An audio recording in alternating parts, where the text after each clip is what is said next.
Okay, let's go ahead and start as we usually do with the praise to Shakyamuni Buddha. That's on page 73 of the prayer book. As usual, we'll recite this 3 times in English, and then we'll do some additional prayers after that. To the founder, the endowed, transcendent destroyer, the one gone beyond, the foe destroyer, the completely perfected, fully awakened being, perfect in knowledge and in good conduct, Sugata, knower of the world, supreme guide of human beings to be tamed, teacher of gods and human beings, to you, the completely and fully awakened one, the endowed, transcendent destroyer, the glorious conqueror, the subduer from the Shakya clan, I prostrate, make offerings, and go for refuge. To the founder, the endowed, transcendent destroyer, the one gone beyond, the foe destroyer, the completely perfected, fully awakened being, perfect in knowledge and in good conduct, Sugata, knower of the world, supreme guide of human beings to be tamed, teacher of gods and human beings, to you, the completely and fully awakened one, the endowed, transcendent destroyer, the glorious conqueror, the subduer from the Shakya clan, I prostrate, make offerings, and go for refuge.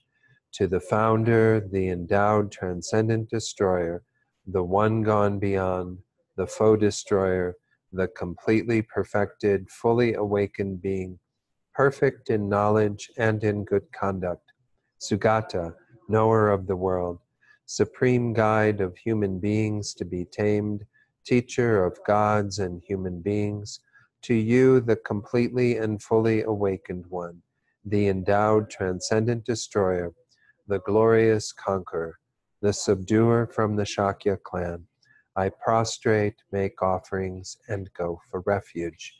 Then go forward to either 97 or 98 for the short mandala offering prayer. We have 2 different versions of the prayer book, so it'll be on one of those pages. And then there's a prayer that follows. We'll skip that one, the request to turn the wheel of Dharma, after we recite that first prayer in English. And then we'll do the Idam Guru Ratna, that offering mantra on page 98. And then we'll continue on 98 with Refuge in Bodhicitta, once in English, twice in the Tibetan.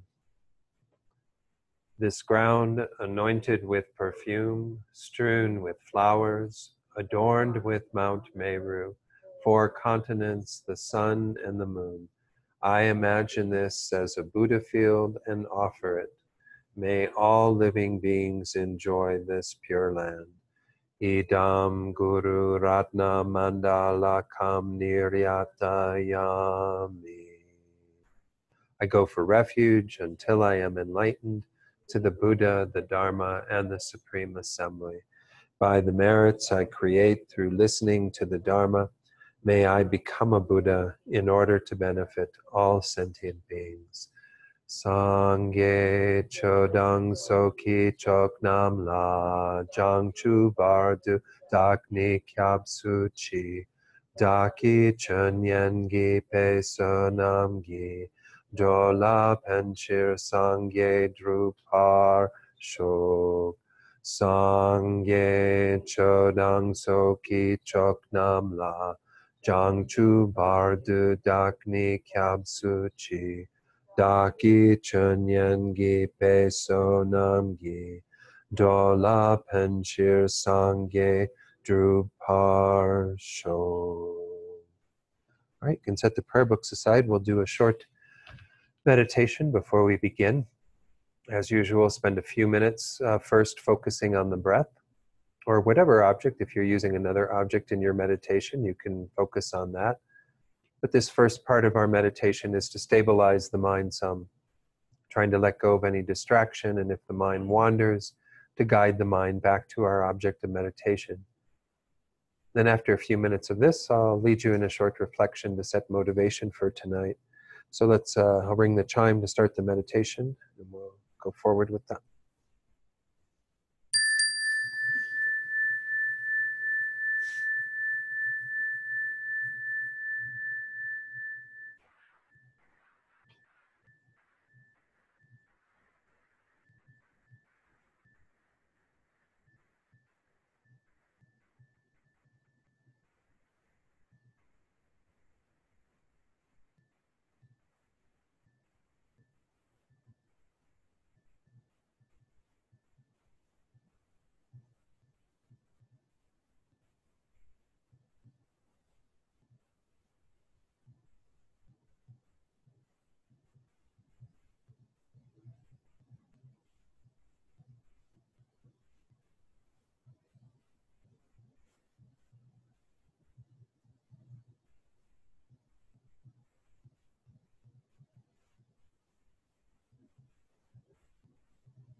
So now let's set our motivation for being here tonight. And just begin by generating that joy in your heart at having this opportunity to practice the Dharma. At this moment, in this life, all the conditions having come together for you to be here.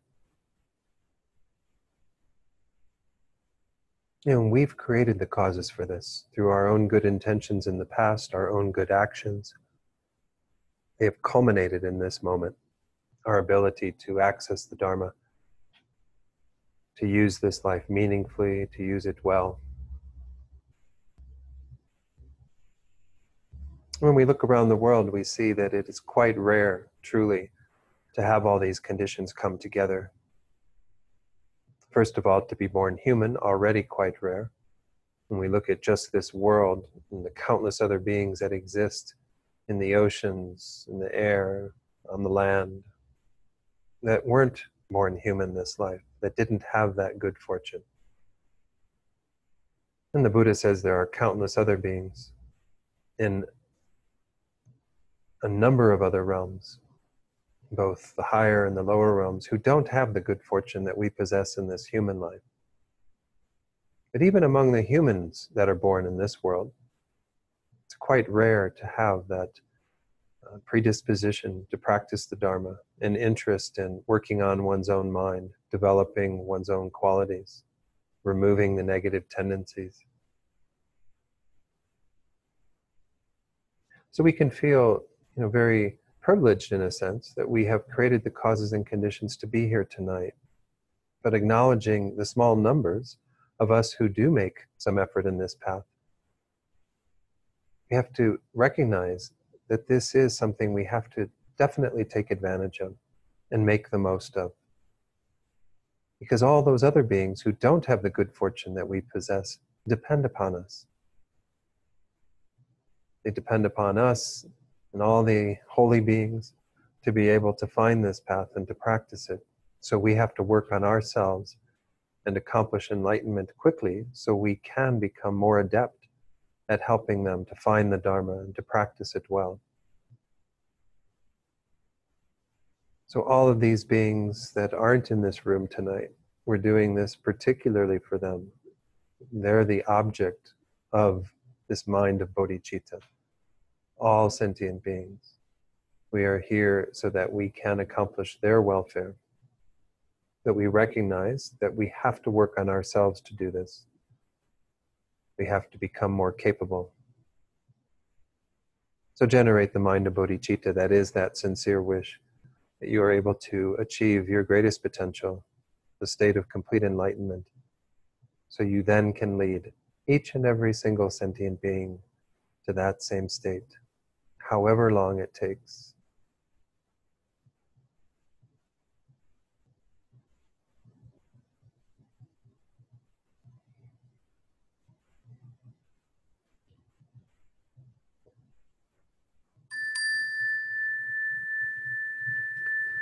Okay.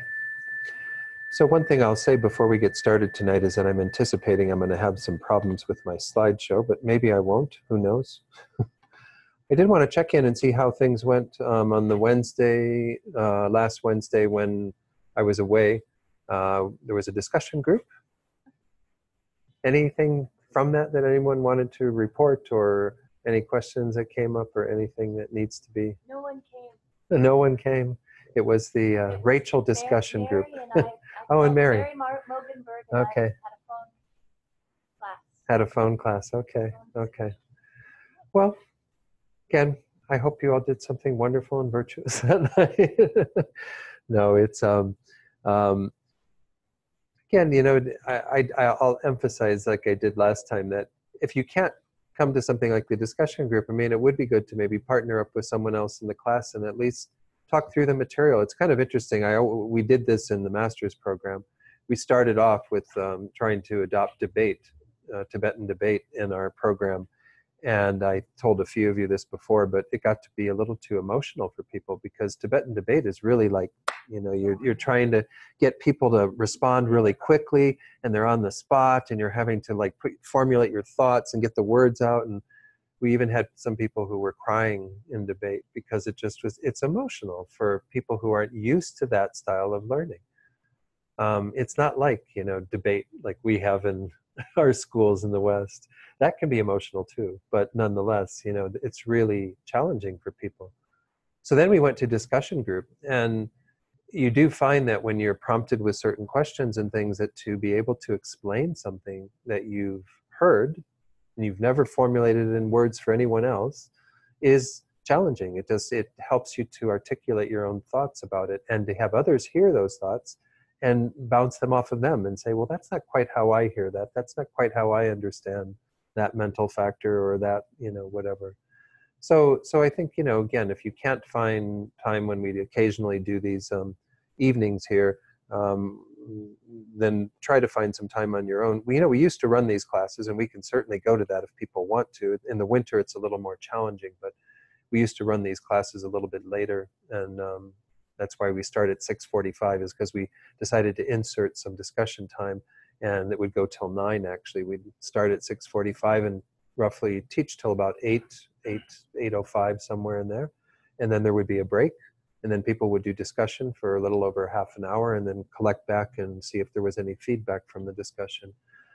And it's a nice way to do it if you can manage that. But anyway, I'm just giving a little history of what's all transpired. So just know that if this is something that people do want to pursue, changes can be made. But there may be people in the room who decide they just want to stay for the lecture because they've got a distance to drive, and that would be fine.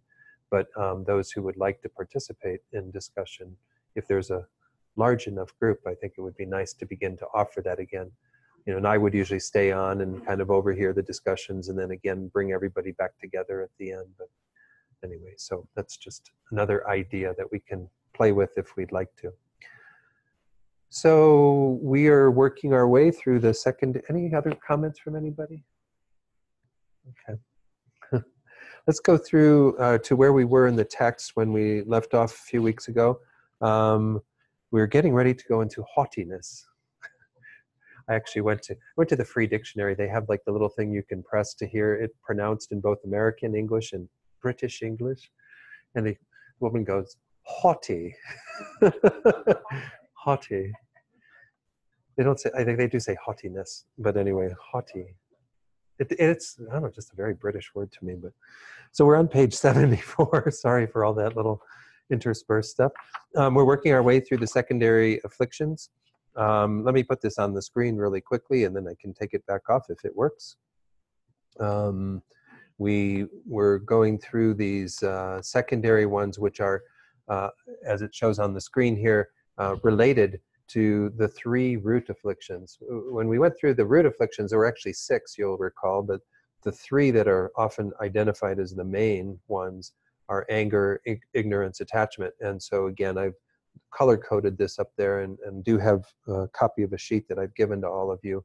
If anyone needed one of those, I think I still have some more somewhere down here.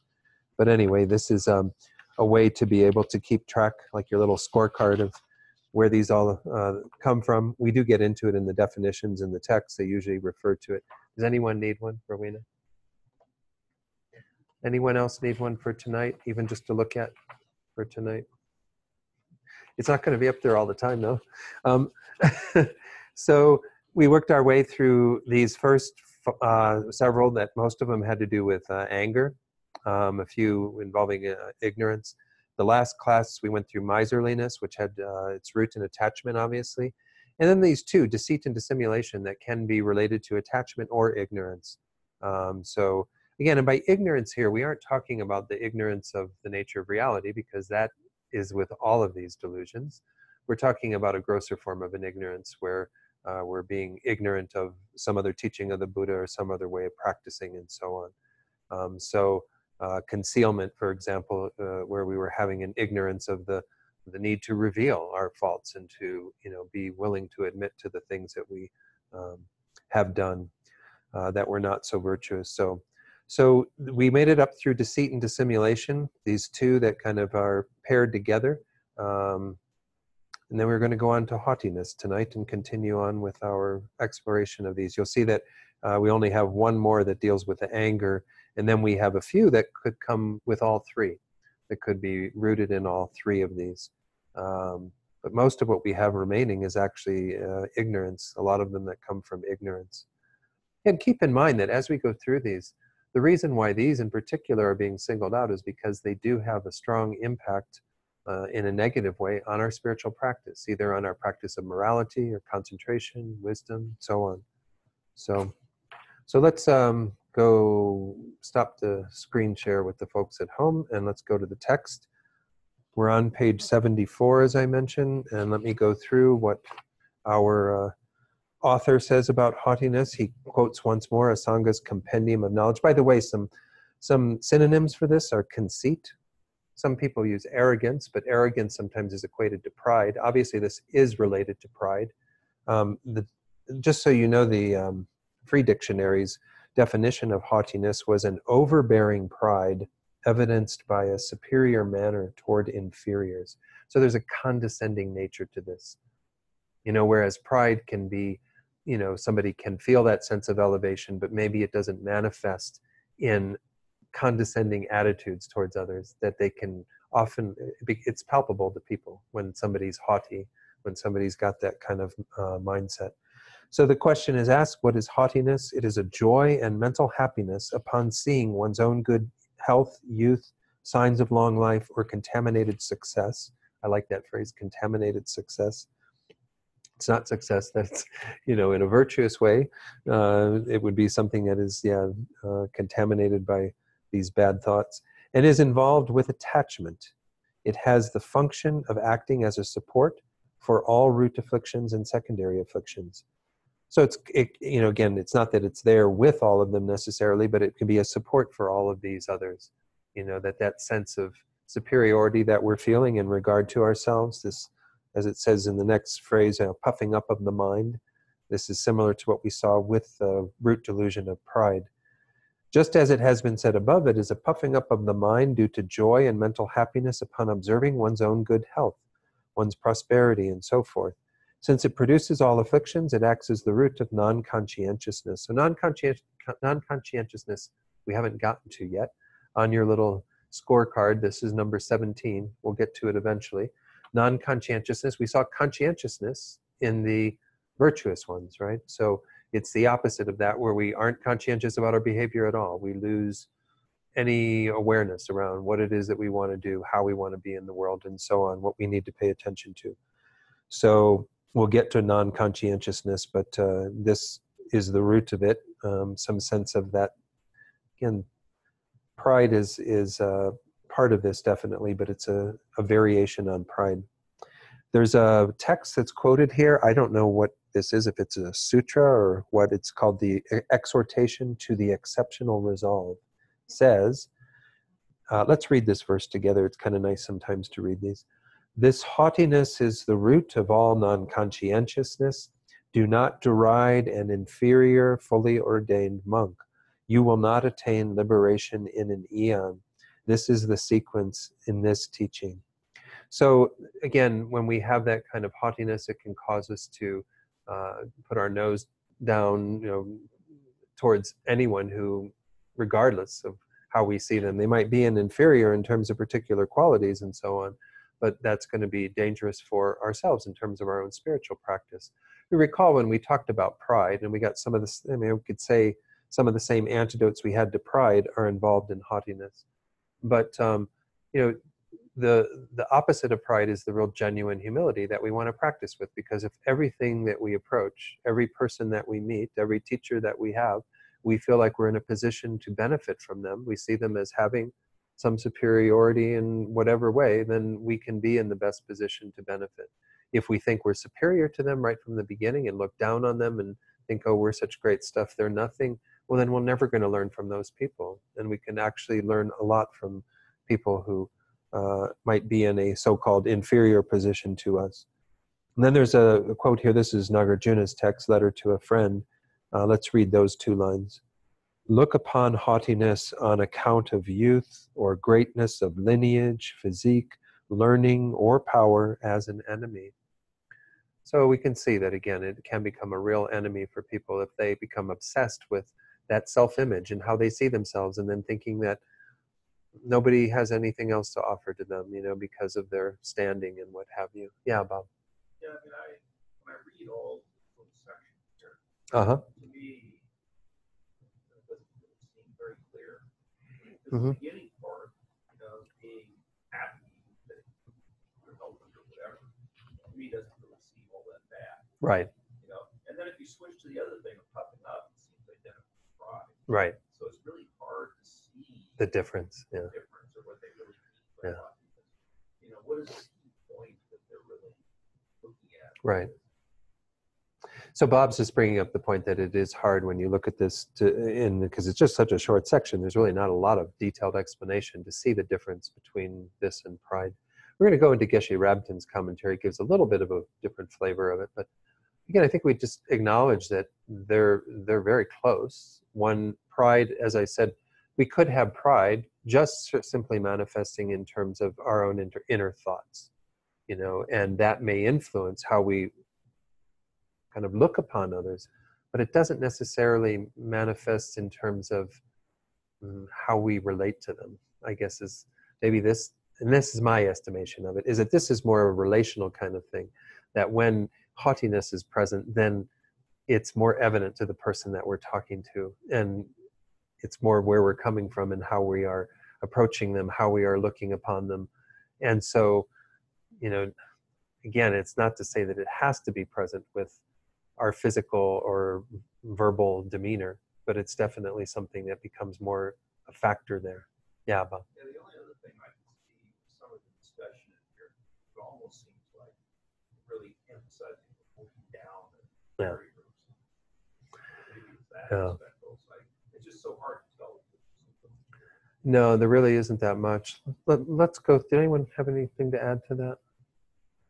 Let's go to the slides. I think the slides do give a little more flavor, but there's not a whole lot there either. Geshe Rabtin, again, I've been quoting his book pretty liberally in this. He uses the term in at least Stephen Batchelor's translation, self-satisfaction. I don't know if that gives it more flavor or not. I don't know. It's kind of, it is a mental factor that being attentive to the marks of good fortune one possesses brings the mind under its influence and produces a false sense of confidence. It has the function of giving rise to and being in accordance with all other afflictions, as well as interfering with the attainment of any higher qualities. And the next one says here, self-satisfaction produces a false sense of haughtiness through considering the superiority of our race, physical appearance, learning, youth, or authority over others. And then he goes on to say, this is the final slide, however, it is not necessarily unwholesome to be aware of the good qualities we may have. What must be avoided is to overvalue them and conceitedly boast about them. So that's where I get the idea that it's more involved in kind of how we present ourselves to others, that, kind of give air, have, what do they call it, airs, showing airs. Is that the right phrase? Putting on airs, thank you. My mind's moving a little slower tonight. So it says this mental factor is very liable to give rise to self-importance. I mean, so I don't know, what's the relationship to him? Does the pride come first? Self-importance, because that's the translation term they use for pride in this book. Does the self-importance come first, or does the haughtiness come first? I don't know. I think they're very interrelated. I don't know that you can separate out them that easily. Right? Self-reflection in the sense that I get so caught up in ideas. Uh-huh. That, hey, I can't listen real well sometimes.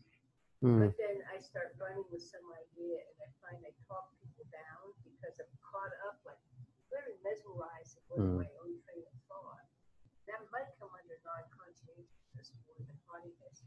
Could be. I just notice that sometimes I look at if I stop and look at my body language or something, because it's like, wait a minute here. Yeah.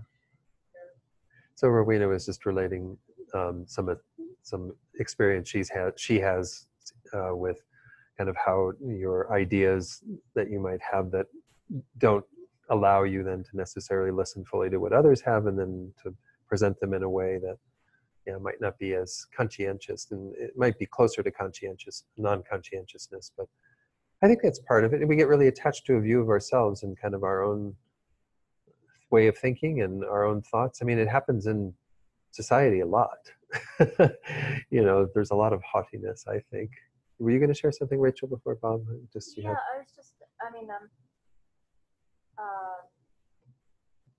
two aspects, I guess, to what I want to say. And one is that, you know, it's like in all of these afflictions, it's kind of like looking for how to catch it when they're really small, you know, little kernels of the whole Sure. thing. So of course it's easy to see haughtiness when you're talking down to somebody or doing that kind of a thing. But if you were looking in the mirror and seeing your body as kind of beautiful, that's interesting. So I was thinking about it just now. Right. And in a sense, the phrase for me that is helpful is this contaminated success. Right. So if I'm looking at a marker, a sign of my success, my accomplishments, and I think, oh, I'm such a good practitioner, or I'm such a good meditator because I can sit still. Well, I did that when I was like 10, but I do it all the time. But it's just like that kernel then ripens into that haughtiness, and if you don't catch it in those smaller ways, then it. So this is also pointing us to those smaller ways in which we're doing it that build into that. But it is that forgetting that that this manifestation of beauty or this ability to do some little accomplishment is interdependent, or is you know, it's not, and it's so contaminated. Right. So, in brief, what Rachel said was that, yeah, there can be grosser ways that, you know, this is, because if we look at this in terms of our practice, you know, we can see the grosser ways that haughtiness might be manifesting, like I was talking about, but we can also pay attention to the subtler ways. And any of that, again, remember, it's rooted in attachment. It's rooted in our attachment to our own appearance, to our own knowledge, to our own, and the contaminated success thing that you pointed out, that if we have that kind of, you know, delusion around it and don't recognize the interdependence of it and all the causes and conditions that gave rise to it and so on, and don't see it as a fleeting thing that we shouldn't be so attached to, because this is, again, dependent upon so many other factors and can go away just as easily as it arose, then, you know, there's not a lot of benefit to that. It just increases our own self-importance. That even that beauty is not something it's that not the real mark of yeah. Good. Yes, Bob. Yeah, I mean, the one thing I see in this definition here. In that last, let me put that on. In both cases, they have a focus on being aware of the qualities we have, and being specifically proud of certain qualities. And maybe that's what distinguishes from pride. You know, maybe pride is just more general self-importance. Whereas this is saying, oh, we're so good at this, we're going to be really proud of ourselves. We're so good. We have such good qualities. Yeah. So Bob was just pointing out that with this idea of looking at the good qualities, that maybe that's one of the distinctive features between this and pride, is that in pride it's just a more general sense of self that we're elevating and feeling self-important about, whereas here these qualities that we're adhering to, attached to, and then getting haughty about, getting, yes, Rowena? Self-righteousness is missing, Rowena says. Especially when, so yeah, I mean, there are a lot of things that are missing, but, you know, maybe this would, I don't know, be interesting to kind of see where it would fit in. I don't normally have a television, but I spent basically a week off and on looking at all these opinions that everybody has about other people's opinions. And then I find I'm making opinions about their opinions. Yeah. I got into this thing where I finally just said, yeah, this is really samsara, isn't it? But yeah. there was nothing much happening physically. It was all just this talk. But it was amazing how it caught your mind. Right. So yeah, Rowena was just sharing her experiences of seeing self-righteousness, but then having to watch herself to not get self-righteous over I mean, there's that phrase, what, self-righteous indignation, you know, that it kind of, where we feel like, that is a sense of this, I think, to some degree. I mean, it's a real attachment to some sort of qualities that we feel have in terms of our perspective and our way of looking at things that has to be right. There's no other way of looking at it, you know. So we get very self-righteous about it, and we become very indignant about making sure everyone knows that that's the right thing. And yeah, these are interesting times to live in because there's a lot of that going around, but maybe there always is a lot of that going around. It's not just our times that we're living in now. I don't know. So I think, again, the same sort of antidotes that we talked about to pride, to making sure that we do recognize that really, I think what you pointed out, Rachel, is a good point, that all that stuff that we're generally getting haughty about is all contaminated. It's not something that really amounts to anything. Sure, wealth arises on the basis of virtuous actions of giving and what have you, but that wealth is fleeting and temporary and is only part of the process of samsara. It's not the ultimate, end that we're aiming for. To have the most beautiful form and to have the most, lovely voice or whatever. None of these things are really going to amount to anything. It's the inner qualities that we're trying to develop. And so this goes against those inner qualities. This is what becomes, as we saw in one of the earlier slides from Geshe Rabten, becomes an obstacle to our spiritual practice. And that we can have this haughtiness about those inner qualities. Yeah, I think so. I mean, it does say, contaminated success, but I think we contaminate it by those sorts of thoughts. So as Rachel was pointing out, we can even have those, that haughtiness about these inner qualities and develop some sense of, self-importance on the basis of that. And that's not the object either. Again, that's why it's always so refreshing when we see our teachers, such as His Holiness, embodying that type of humility. Always introducing himself as, I'm just a simple Buddhist monk. I don't have any great realizations, all these sorts of things. Of course, most of us are going, yeah, right. But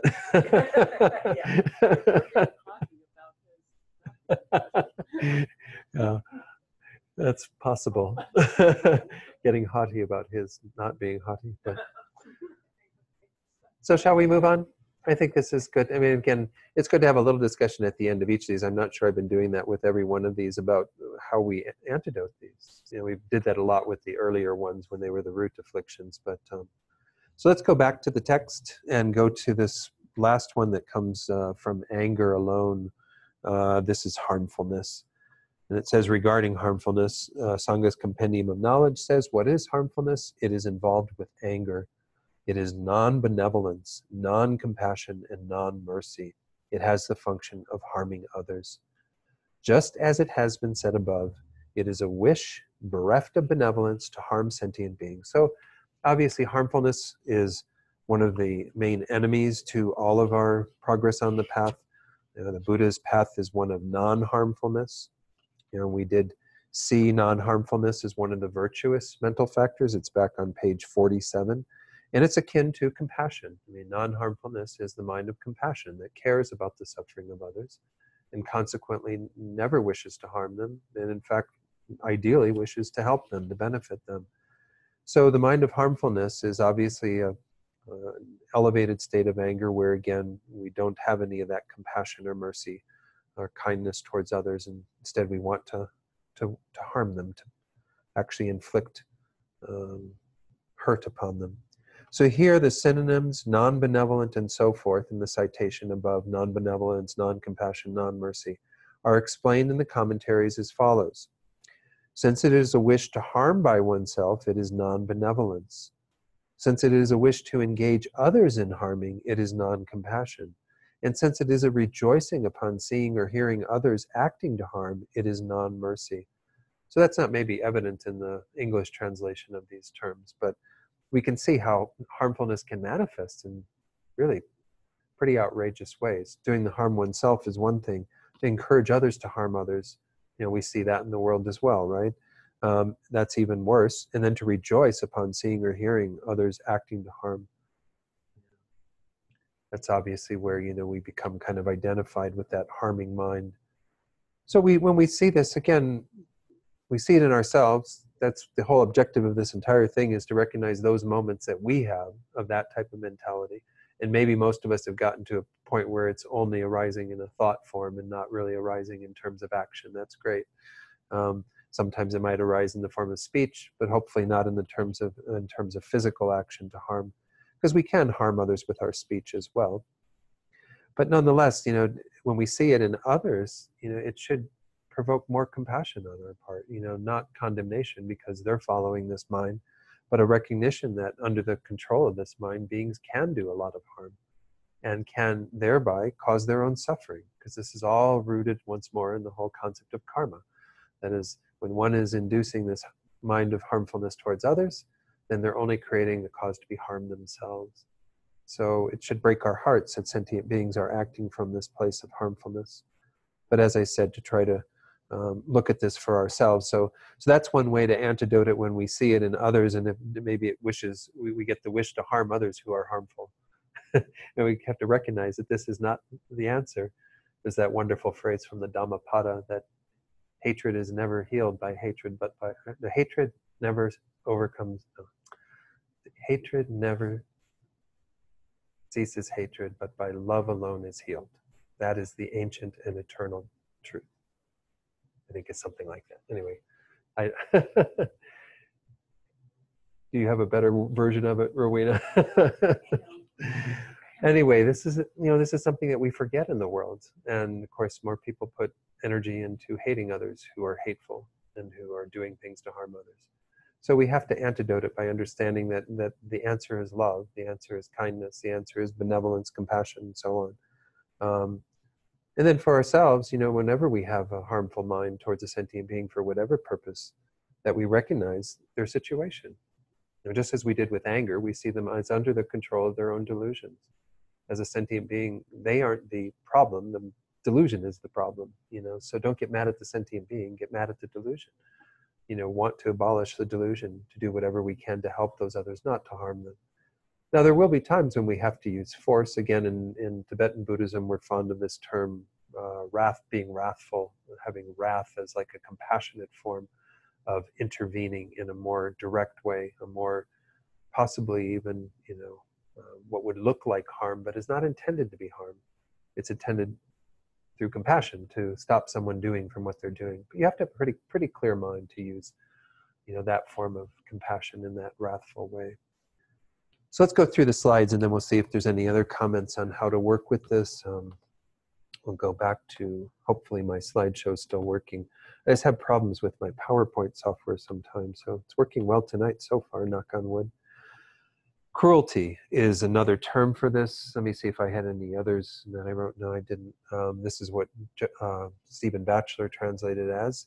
He says it's a mental factor that with a malicious intent, devoid of any compassion or kindness, desires to belittle and disregard others. And then it has three functions for it. We mostly talked about it as just the function of harming others. In this commentary, it says it has the function of harming the good qualities of oneself and others. So this is the thing, is like, if we do get to a mind of harmfulness, we're the ones that are being harmed. Just as when we see them and we recognize their harmfulness is causing them to harm themselves, we are also harming ourselves besides harming the other person. B, acting as a basis of turmoil. It doesn't cause situations to settle. Having a mind of harmfulness it escalates situations. It doesn't cause them to, calm down. And C, physically harming the lives of others. So it harms the good qualities of others because it doesn't allow them, to practice patience or anything. It's physically harming potentially the lives of others. So there's a lot of, lot that we can learn from looking at these ways that it can have a negative effect in terms of the functions. There was a footnote that I decided I'd better share, and I don't know the Tibetan. Maybe Rachel is familiar with the Tibetan for this. This one is called Nampar Tsewa, right? Is it Tsewa? Yeah. Nampar Tsewa is the term for cruelty. It's the opposite of the wholesome mental factor of non-violence or non-compassion or non-harmfulness that we saw, which was Nampar Mi Tsewa. Mi is the negative in the Tibetan, or Ma sometimes. Ma Rigpa for ignorance, for example, means not knowing. Rigpa being knowing. So the closeness of the original terminology is lost in translation. Of course, unless you use harmfulness and non-harmfulness, I guess, and then you kind of get that idea, which is what our translation was. But in the translation terms they used of cruelty and non-violence, they just wanted to point out the fact that these are direct opposites, these two, in the Tibetan. Cruelty generally arises towards those that we regard as inferior to ourselves. This can take the form of actually causing physical harm to others, or simply out of resentment, ignoring a question put to one or something like that. I mean, this is just an example. You know, cruelty can manifest in mild ways, it can manifest in very violent ways. So, you know, it's the mindset that's behind that. And there are 3 forms of cruelty that were pointed out by Geshe Rabten. 1, personally being unkind to others with the wish to disparage them. And this is kind of similar to what we saw here in regard to these 3 elements of non-benevolence, non-compassion, and non-mercy in our text. 2, being unkind through causing others to do likewise. And 3, being unkind through rejoicing when seeing or hearing of others being unkind. So it's just giving just a different way of framing what we were talking about in terms of those 3 flavors of those 3 terms: non-benevolence, benevolence, non-compassion, and non-mercy. So these are, again, just ways that this cruelty can manifest. So I actually like the term cruelty in a lot of ways, but maybe harmfulness, some people might think that they're not being cruel sometimes when they're being harmful. Cruel has a certain connotation to it. I think that, yeah. Rowena? It's just that you are upset at somebody, you start thinking of them as lower than you.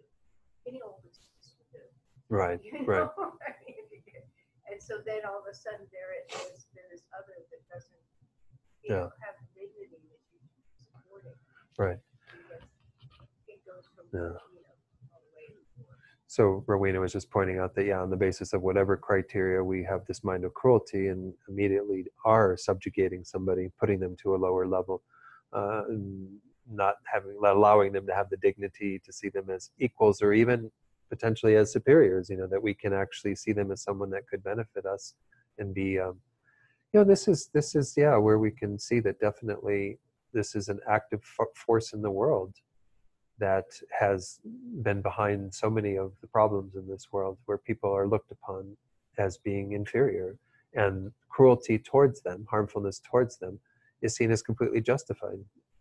This has happened in American history, it's happened in the history of, and continues to happen on the basis of race, on the basis of, so many different factors in this world. So I think we have to be really sensitive to not doing that type of judgment right from the beginning, and then always having, His Holiness says, right, frequently, we have to do our best to benefit others. If we cannot benefit them, at least do not harm them. This is one of his old adages that he just always is throwing out, because I think that really is the bottom line to what we mean by good ethics in the world, is to not harm others, to not do anything to harm them in any way. And it's impossible. I do want to maybe make a little footnote here in terms of, Rinpoche, Lama Zopa says that there is no way to live your life in this world as a human being and not be involved to some degree in harm to beings, because even if you're vegan, there are ants and insects and whatever that are killed in the process of making the vegetables or other food that you eat, so don't think that you're getting away without harming any beings through any lifestyle that you live on this world. Even, these wonderful Jain practitioners with their sweeping in front of themselves and wearing masks over their face and what have you, they're doing their best not to harm others, but they've got all kinds of things living on their skin. We have I don't know how many different microorganisms that are inhabiting our armpits and our hands and wherever, our eyelids, wherever all these beings are. So it's really, really hard not to be harming others, but don't have this mind of harmful intent, Don't generate that wish to harm others. Just recognize that along the way, this stuff is going to happen. That's why Lama Zopa is so kind. He gives us all these wonderful practices to do at the beginning of our day. Like there's a practice to bless your feet, so that when you're walking, especially in the summer when there's bugs on the sidewalk and what have you, those insects that they say, according to the power of this mantra, if they're crushed underneath your foot, not that you're doing it intentionally, you're not going to go out there and stamp them all, but if by accident they're underfoot, then there's a great benefit to them due to your strong intention of blessing them through that mantra. And by extension, that mantra can be used to bless your hands, it can be used to bless the tires on your car, it can be used to bless the windshield on your car, anything that where sentient beings are going to be losing their life through meeting with that place that is blessed. So So I think it's really powerful, and Rinpoche gives us these opportunities to be in the world and hopefully be of more benefit, and not just not harm, but also benefit through mantra and what have you. There's one question here. Genlan, don't you think cruelty in English carries more weight, violence, than harmfulness? Is this another translation challenge? Yeah, I think cruelty in English does carry more weight. You know, it does have, I mean, somebody might be harmful without being cruel. If that sounds, I mean, there's a cruelty to harmfulness, but the cruelty almost, in my mind, means that you're almost taking some delight in causing that harm. You know, yeah, like if I don't know what's a good example. Like if you had somebody who trapped an animal or something, like that's already being harmful. But then if they took great delight in like keeping it in the trap and not, you know, doing anything to relieve its pain or agony or whatever, so that there's kind of a cruelty to it. But I don't know, that's my own impression of cruelty. Did you have anything more to share on that, Mary? You can let me know on the chat box if you do. Yeah. But anyway, we want to avoid all of these states of mind if we can, whatever words we use in describing them. Any other comments from anyone in terms of this one? Did you have anything, Rachel, you wanted to share? Well, you wanted me to look into that Nampa Sewa. Can you go back and Sure, see how they're this slide. spelling it? Because say is actually life, and so I'm confused by it. Let me get back to that slide. And if it's Let me make sure I got the right thing. Oh, I don't have the book with me. Does anyone have Mind and Its Functions with them? No. I mean, it doesn't make sense to me. I know that there was this confusion in my study as well. Some words are just so close, and you look at them and you can't put it down, and the dictionary doesn't usually help. Yeah. Rachel was looking up this term in the Tibetan dictionary because of the word there, tse, T-S-H-E, tse, that there's, your understanding is it means life, and so it gets to be a little, I don't know. let me go back to the chat box for a second here and see. Oh, thank you, Rachel, as well. Mary says thank you. Nampar means like the aspect. It's a remnant from Sanskrit. So the Nampar is creating a different term. So this could be that sometimes what happened was that Tibetan put this Nampar in front of something else in order to say this is a specific technical term we're translating from Sanskrit into Tibetan.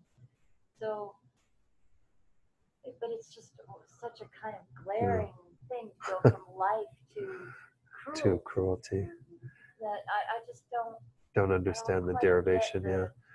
So yeah, Rachel was just pointing out some things in regard to Nampar and that, but let's let that go for the time being, and then if you can do any homework on that, if you have the time. Nope. Okay. Like I said, my Tibetan is so scant that at least, you know. Yeah. Any other comments then before we continue? Okay, let's go on then to the next one. The next two we're going to be looking at kind of together. We'll go through them individually and then talk about them together because they were presented as a pair in their opposites. Recall in the virtuous mental factors that we saw these two, shame and embarrassment. And remember that I didn't think those were the best English translations of them. Nonetheless, they continue to be the preferred translations of those two terms. The preferred the translation I prefer is self-respect, or respect for oneself, versus consideration for others. So shame is the self-respect, having respect for oneself. And as you might recall, we can go in the text back to where shame and embarrassment were presented. They were back on page 30 something. 35. On page 35, we had self-respect or shame, and then consideration for others or embarrassment. And so we saw that shame was an avoidance of misdeeds on account of oneself, and then embarrassment or consideration for others is an avoidance of misdeeds on account of others. So the idea is that you have two different sort of witnesses, in a sense, that you're trying to be sensitive to. The first is your own self-integrity. You know, each of us has our own desire to follow this path and to uphold the values and the qualities that we're trying to embody. And so we have kind of that as our self-standard. And so self-respect means that we avoid doing something because we care about ourselves. We don't want ourselves to not live up to that standard, that way of being in the world. So for example, you know, when we're practicing non-harmfulness, we don't harm somebody because we respect ourselves and don't want to live in a violent, harmful way towards others. We want to be more compassionate and caring. So we're doing that out of self-respect. But there are times when also maybe, you know, we're in public or we're around our teachers in particular, and we have an instance where we could say something or do something that would be harmful, but we think of them and we think of the effect it would have on them to see us not abiding by those principles. Or you can even think about those who might benefit from seeing you abide by those principles, that you would actually harm their minds by practicing contrary to those. So again, we have just those two different witnesses, in a sense, that could be party to our refraining from misbehavior. So in this case, when we go back to page 75, we're looking at the opposites of those, where we don't have that shame and we don't have that embarrassment. So we have shamelessness and inconsideration, or a lack of self-respect and a lack of consideration for others. So first, as usual, we go to Asanga's compendium. It says, what is non-shame? It is a non-avoidance of misdeeds on account of oneself and is involved with attachment, hatred, and ignorance. So because any of the three root delusions can be there. We can be dealing with our own attachment to something that we want to acquire, or it can be hatred towards, or anger towards someone. It can be ignorance. But nonetheless, it is something that we do know is a misdeed. It's not that we're oblivious to it. We just are choosing not to avoid it. We lack that self-respect at that time to avoid it. So it has the function of assisting all root afflictions and secondary afflictions. You know, they do say that for all of them, any of our non-virtuous states of mind, that this would definitely be something that would be arising with it. Because if that state of mind is arising, then we are not having any shame or embarrassment. We're not having self-respect or consideration for others. Or else it would stop it from arising. It would be present, and we wouldn't be, the shame or embarrassment would be present, and we wouldn't have that negative state coming up, or any of our misdeeds on the basis of those. So it says, just as it has been said above, it is an awareness that does not avoid misdeeds on account of either oneself or the Dharma. For example, if a fully ordained monk encounters an intoxicant and avoids a misdeed on account of himself, thinking, drinking this intoxicant is not something I should do, then this is shame. The opposite of this is non-shame. So if there's, you know, fully ordained monk, or even anyone who has taken the vow not to imbibe alcohol, were to be on their own somewhere, and they go, well, what the hell, I'm at the airport and there's the bar and I'll just go get a beer, you know, nobody's going to know, kind of thing. Well, that's a lack of self-respect, because you know, you're the witness to that. You are the one who made the vow. You are the one who needs to uphold that type of behavior. And then it goes on. Let me go ahead and finish this, and we'll go to the slides for both of these. To non-embarrassment, it says, what is non-embarrassment? It is a non-avoidance of misdeeds on account of others, and is involved with the same three: attachment, hatred, ignorance, are three root poisons. It has the function of assisting all root and secondary afflictions, just like we saw with the other one. So just as it has been said above, our author says, it is an awareness that does not avoid faults on account of others. If one, when about to engage in a misdeed, avoids the misdeed on account of others, thinking, if the teacher, meaning the Buddha and the clairvoyant gods, were to become displeased, and I were to be despised by others, this would be unfitting. Then this is embarrassment. So the opposite of that is non-embarrassment.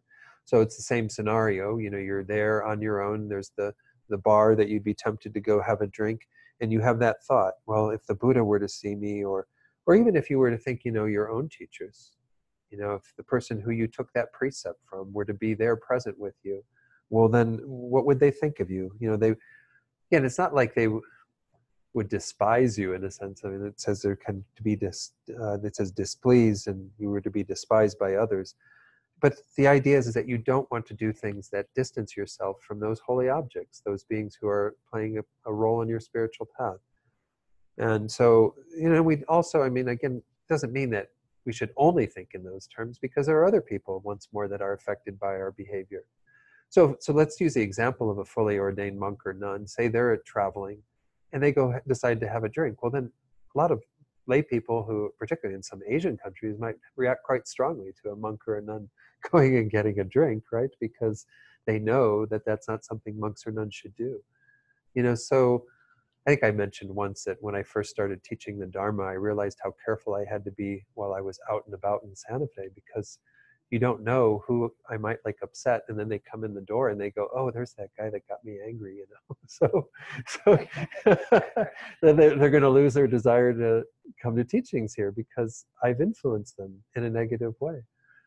So, but I think we all have that potential. I'm not saying just me as a teacher. I think any of us, because we are meant to have a positive influence on others. We are meant to be a sort of example of what we are practicing. So this type of consideration for others can take a lot of different flavors, but it's always in relation to what others will think, or their impression of it, or the displeasure they might have, or possibly even, as it says here, despising us on the basis of that behavior. Were you going to share something? No? Okay. Let me go ahead and talk about the final thing of this, the discussion of the pair, and then we'll go to the slides. So in this vein, Precious Garland, once more, Nagarjuna's text says, let's read this together. Non-shame and non-embarrassment are respectively the lack of avoidance on account of oneself and of others. So very simple description of this. Again, it's just who you are refraining from that misdeed from in relation to. So in this case, who you are not, because these are, non-shame and non-embarrassment, who you are not refraining from the action in relation to. So I'm not refraining in relation to my own standards, my own view of myself, or others' view of myself. The Bodhisattva Grounds also says, shame is the restraint when a bodhisattva knows that committing misdeeds is not something he or she should do. Embarrassment is that very restraint due to fear and respect for others. So we should have respect for others and recognize that, our behavior does have an influence on them, even when it's not direct. So non-shame and non-embarrassment, it says in the final bit there, assist all afflictions and act as the cause of all misdeeds. For, as I was saying earlier, if the wish to avoid misdeeds is absent, one will not be able to guard against them. So this is kind of like what keeps you from going to that place of it being okay to do the misdeed, because it's not okay to do the misdeed. Now, when I teach this sometimes, some people may say, well, but I don't want to harm that being because I don't want them to be harmed. Well, that's a form of consideration for others. It doesn't mean that you have to think of it totally in terms of your behavior and how it's looking to others. But nonetheless, I think you still have these factors will play a role, the opposite of the shame and embarrassment when you are engaging in virtue to some degree. And if you are engaging in non-virtue, absolutely they are there. You are not that sensitive to what your own view is of yourself, nor the view that others will have of you. So it says, therefore, non-shame and non-embarrassment have been taught in both the upper and lower knowledges. This is, again, the lower Abhidharma is that of Vasubandhu and the Abhidharma Kosha, and the upper is Asangas and the Abhidharma Samuccaya. It says they've been taught as being concomitant with all non-virtuous minds. Although there appears to be much explained with regard to this, here I shall not elaborate further. So our author just kind of leaves it at that and says at any time that you have a non-virtuous mind present, you are going to lack those two. Kind of makes sense, right? Otherwise, you would have what it takes to act as a barrier for that mind to arise. So let's go through the slides and then see where everybody's at with this and how to avoid these. Where's my cursor? There it is. Okay. Let me put them up on the screen for the folks online. Go to the next slide. Whoops, that was right. I went back a few slides to go through that to the Tibetan.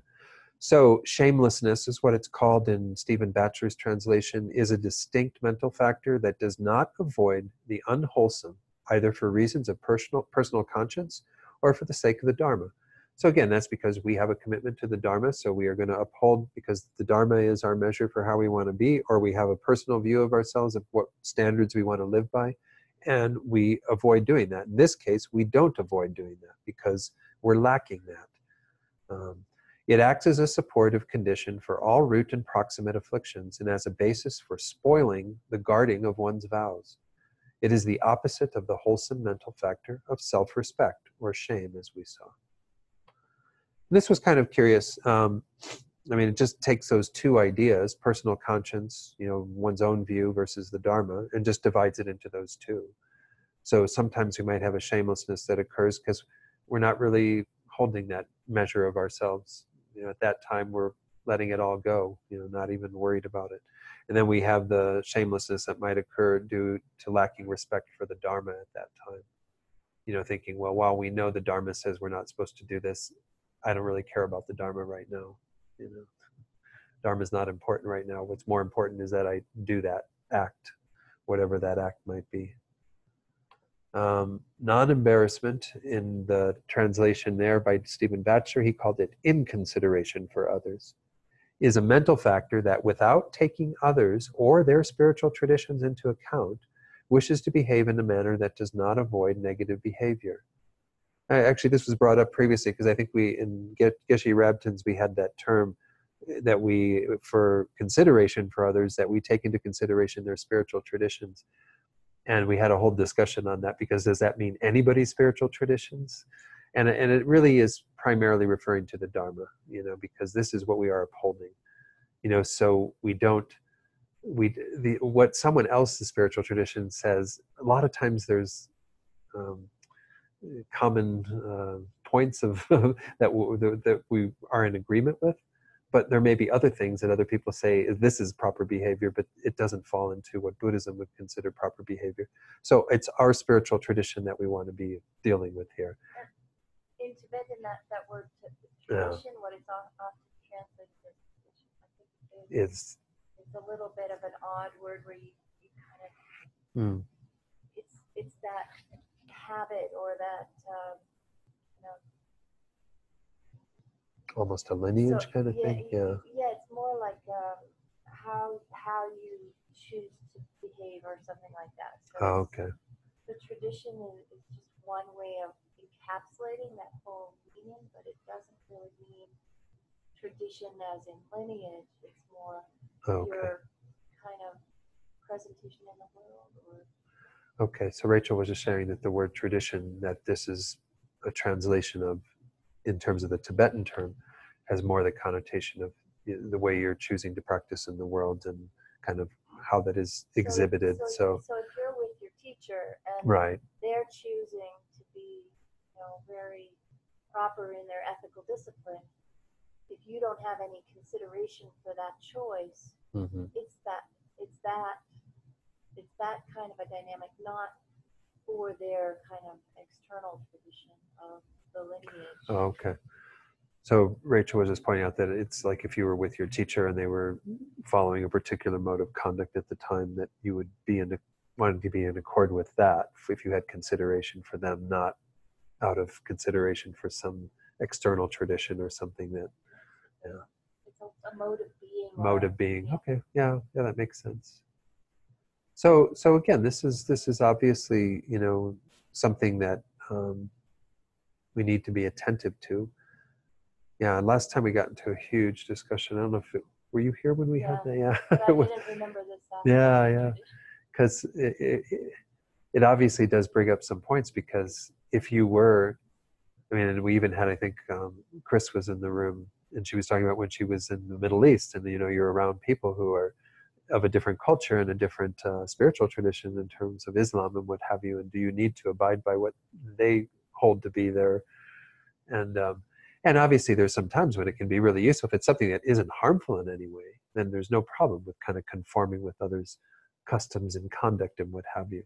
But if it goes against your spiritual tradition and of course against the Dharma, then you have another measure that you have to be looking at it and saying, that's not what I'm going to do. But I'm getting the sense that it's somebody you're looking up to already. Yeah, so it's somebody, it's not somebody who's not in a role where they're just a casual acquaintance or somebody you're just getting to know. This is somebody you already have that, as you're saying, looking up to, or a superior position, somebody who's, yeah, you have respect for.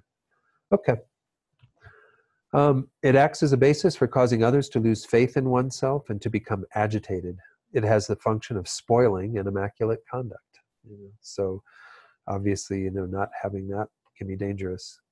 There are 3 types of inconsideration for others: those which arise out of hatred, attachment, and bewilderment or ignorance, respectively. Of course, we could have said this for the other one too, because as we saw in our chart, these arise from all 3. Non-shame, non-embarrassment, and there's 2 more mental factors we're going to look at that can arise out of all 3 of these root delusions. And then Geshe Rabten does go have one small comment about both. He says, a person who lacks both self-respect and consideration for others, or in other words, who has these 2 mental factors, consequently has no sense of restraint in his or her conduct and is driven uncontrollably by the forces of his or her other afflictions. His activity becomes like that of a car in which the brakes have failed. So that's kind of a nice way to look at it, to get that idea that this is what keeps us from going to those places. It puts the brakes on it. It stops it immediately. Because if we think, oh, is this in accord with how I want to practice in the world and the Dharma? Is this in accord with what my teachers want for me, with what others who would be present at that time? Even if you're on your own, you can have that respect for others by thinking of them in that way. So any comments on avoiding or encouraging us to have the opposite of these and avoiding these 2? Any other comments from anyone? I mean, again, we have to look at the other factors that we've talked about that we have to apply in a virtuous mode. Things like mindfulness, and of course we never encountered the mental factor of introspection on its own. It's kind of, I think they normally say it's part of our wisdom factor. Introspection, recall, is that part of our minds that is sort of taking a look occasionally to see what's going on, see what is happening. Are we going astray? We need to have that, sometimes it's called guarding alertness. And then we need to have the mindfulness that kind of is aware of what's going on in the moment and staying present with that and trying to stay true to the ideals we want to live by. The whole 5th chapter, I think, of Master Shantideva is on guarding alertness, and it's really quite nice to read because he talks about the necessity of having those 2 to guard our minds constantly, to be attentive to what we're cultivating, the thoughts that we are wanting to avoid, the thoughts that we are wanting to grow and develop. Yeah, Rachel. As you're talking about this, I'm kind of how would one teach or cultivate this in students or in young people or something like that? That thought came through my mind, and I was wondering then if there's any kind of place where shame and embarrassment are kind of focused on as a goal, or the teaching, ways of teaching shame and embarrassment. Right. I mean, using these technical terms. Right.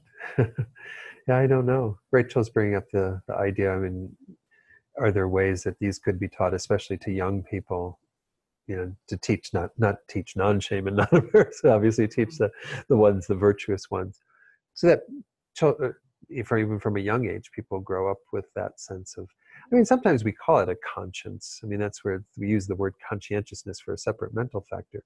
But that often is kind of like the thing. That's sort of what Jiminy Cricket was to Pinocchio, right? Little guy there to tell you, hey, you ain't supposed to be doing that, But that is part of, I think, something that we have to find skillful ways, certainly. I've never raised children, so I don't know the challenges one faces. I know when I was growing up, I think part of it was, this idea that we needed to have some... But it was a sort of an assumed thing. Yeah. You assume people are going to have it, exactly. But also that they're going to get the fact that it's so important. And then you see these incredible criminal minds that just have none of it. Right. And just like some of us don't have any empathy, and yet we can sort of cultivate empathy or compassion. Mm-hmm. I'm wondering how using the wisdom of Buddhism and the quality of mind would bring us to this. So Rachel's comment was just that, again, we can see in the world that there are people who may lack some of these things. To make an assumption that people have it, or have the, even like you said, the knowledge, the perception that it's worth having this, because a lot of people lack any sense of conscience and actually go quite astray. So we know we can influence others to be more empathetic, to be more compassionate. Are there ways that we could use Buddhist tools to do this? But yeah, Rowena, you're going to share something along those lines. I should be passing the microphone around. What happens when people become cruel is because they've been experiencing lack of kindness. They've been experiencing an environment where they had to sort of do a winner takes all if they wanted to do anything. And you see what I sometimes wonder. I watch sensitive kids not engaged in competitive things because they're afraid. And it's one of the things where if you accentuate the value and have children engage, with enjoyment and the positive behaviors, and feel welcome then to express what worries them. I'm giving a 3-year-old and 5-year-old these days. They won't feel some of these fears that cause people to back off from each other. Because when you have no concept of what other people are feeling, then you're going to be cruel. You're going to not respect them. Right. Can you summarize that in like one sentence for the folks at home? I'm sorry. Children to like each other. Oh, okay. Rowena says, teach children to like each other. I mean, this whole, like Paul is saying, this bullying behavior, does come from a lot of that lack of, care for oneself or respect for others. Yeah, Paula. I think that one sentence, driven uncontrollably by the forces of other afflictions. I think that is so powerful, because obviously it's the unconscious, but it also shows how vigilant we've got to be on all these qualities. That is just a powerful line. It gives me goosebumps. Yeah. So Paul was just pointing out the power of this line, and the third line there, being driven uncontrollably by the forces of their other afflictions. So if you don't have that restraint, then you're just under the control of them, and it does, as you say, require an extreme vigilance to be aware of what's going on. That's why, again, the whole, going back to the whole purpose of this type of study, is so that we know these guys. We, as Venerable Rabina often teaches, she says, these are like your crazy roommates. These are like all the people who inhabit the room with you. All these different afflictions. They're there with your compassion and with your kindness and all these other, but they sometimes run the show. They're sometimes the loud roommate that takes over. And so we have to be vigilant to know what's going on, to identify them as not being in our best interest, and to make sure that we have them there. Yeah, Bob. It is sort of interesting, like 100 years ago, when people went to school and when they were young, the big thing that was really important was sort of your, what they would call your character. That was considered a really big thing for young people to develop a really good character, to have a reputation that really good character. In fact, the ancient Romans and ancient Greeks had a similar thing, where when in their educational system, developing a sense of having, developing an ethical good character that other people would see in you was a good part of all education. And it's interesting that it's completely backwards. Yeah, Bob was pointing out how, when he grew up, as well as we could see this throughout history, that this idea of developing a good character, or this phrase of having a good character, is really an important one, and it's kind of disappeared from our modern thinking and what have you. This is where, again, a lot of what the emphasis in FPMT of universal education has been driven a lot by the idea that children aren't taught from a young age in school, at least, some schools, I'm not saying all schools across the board, to pay attention to all of this, to the qualities that they want to develop, the ways they want to relate to others, all the things that are part of what are more universal education that can be informed by Buddhist principles and ideas. And so it has disappeared to a large degree, and to be of upstanding character in the world is still quite valued, but it's just not taught as frequently as what it should be. How do you make sure that people are of good character in the world? I don't know. But as a basis of, having that kind of detail and thorough understanding of the mind, this idea of non-shame, non-embarrassment, being that which is really the gateway for all these uncontrolled other afflictions. Right. That if we somehow can highlight, because these, you look at these and you go, okay, yeah, right, we don't really pay any attention to them. Right. But they seem to be actually really important. Very important. Yeah. Because if without them, right, you really, the floodgates are open. Really, it's just no breaks at all.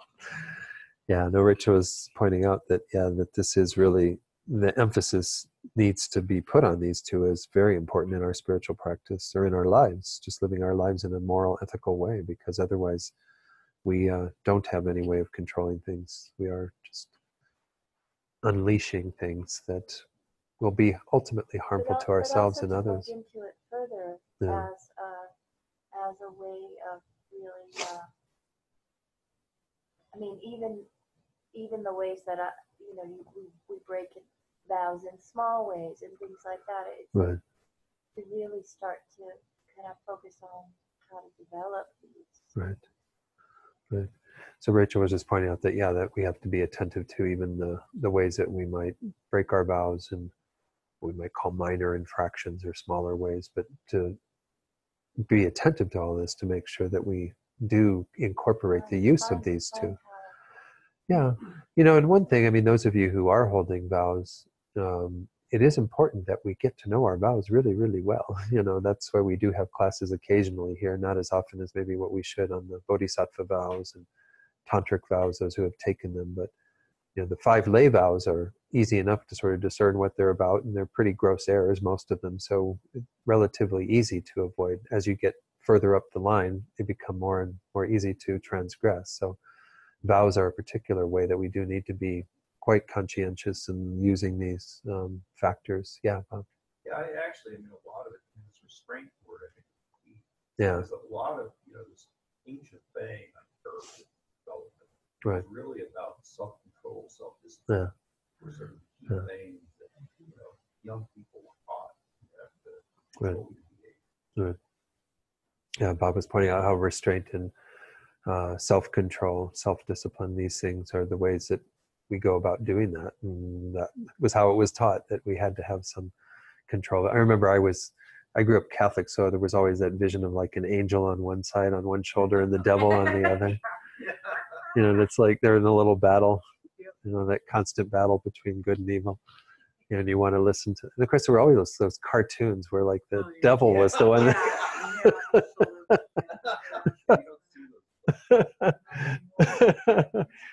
But this is it. It really is just us in our minds when it comes down to it. We are influenced by others around us, and obviously our parents and our upbringing has an effect, absolutely, and our teachers and other people who raise us in other ways.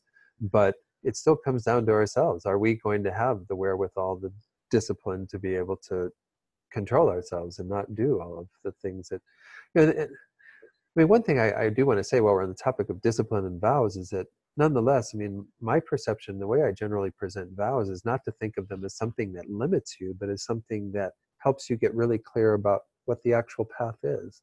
Kind of, you can disregard all of that other stuff because you're being told exactly what the way is to go there. So it's actually very freeing. It's not limiting, it's freeing in its own way, because you're really kind of informed then about what is the proper path, what is the way you want to be taking. Obviously, there's still some of the same factors of having to do those battles to make sure that these other behaviors don't impinge upon your keeping your vows. But they're really an incredible gift.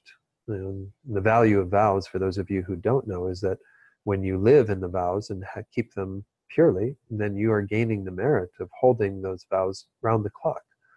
Whereas, I use the example of not killing. If you were to make the decision on your own, I'm not going to kill without taking the vow, the most powerful acts of not killing would come when you're tempted to kill, when that mosquito lands on your hand in the summer and you go, oh, that's right, I'm not going to kill this being. Well, then you get that amazing virtue of not killing at that moment. And you get the thoughts of not killing through the time, but you have the virtue of non-killing all the time if you take the vow, even if you're asleep, whatever, as long as you hold the vow purely. So there's a great power in vows, great danger in vows too. There's strong medicine. Strong medicine can easily be abused, So this is the thing, is we just have to be very attentive and know when the proper time is to take vows. But there was one teacher in Venerable Dundrup, Neil Houston. He was saying that if you've been practicing Buddhism for a while and you haven't taken vows, you might start asking yourself, what's holding you back? Because it really is one of the most powerful things we can do. Rinpoche, says this is, to live in the vows is just really, really amazing, because like that merit clock is going all the time. As long as we're keeping our vows purely, it's just increasing our potential to have good results in the future and to be able to benefit others more quickly. So anyway, maybe that's enough for tonight, unless there are any other comments comments from the chat box or anything. Well, this is good. This is how I like to go through these and get some nice discussion and things to help us all to practice these. And if any of you think of any ways over the next week in terms of non-shame and non-embarrassment that you think would be useful, I do think that these are things that people need to have some awareness, even from a very young age, would be really quite helpful. And many people do get it in their homes, but we need to find ways to bring that to others as well, because obviously it's needed. We can see how adults are in this world, and that's indicative of how they were raised as children often. So anyway, let's go to the prayer book, page 235, sorry. 235, we'll do the first two prayers there as usual with the thoughts of dedicating all this positive potential in line with the motivation we had at the beginning of tonight. We had that motivation of bodhicitta, thinking that we were here to actualize our own potential in the state of complete enlightenment, to at least create the causes that will bring forth that result. And now we're dedicating for that result so that we will be of greatest benefit to all sentient beings, be able to lead each and every one of them to that same state. And then secondly, we're recalling this mind of bodhicitta that is so important, so precious.